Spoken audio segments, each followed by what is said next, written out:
really feel like that's what we're called to do, is to love one another, to, give what God has given us back to each other. That's why I love all of you genuinely.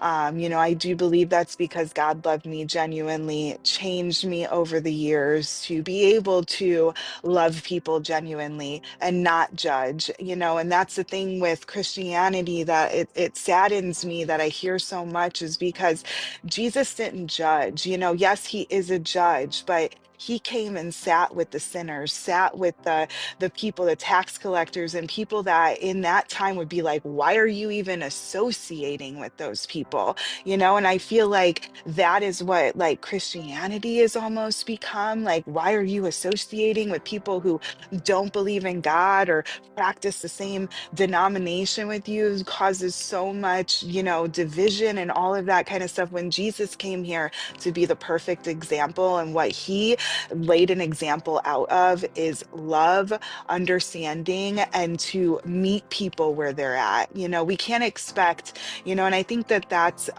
something that a lot of us struggle with going to God, is we feel like we have to be a certain way, present a certain way to be with God. And that's where Jesus came down here. So we didn't have to do that anymore. We didn't have to go through the ritualistic aspects of going to the altar and having priests and having all this stuff. Like, we don't have to do that anymore, because he came back here so that we, through the Holy Spirit, can have that connection back with God. Maybe not the same way that it was in the garden, but we will have that again.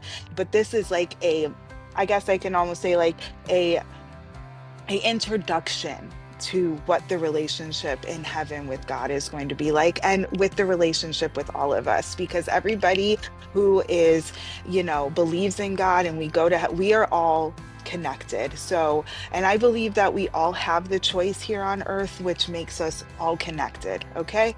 So I feel like, that loving each other is the number one way to show what God has done for us, so that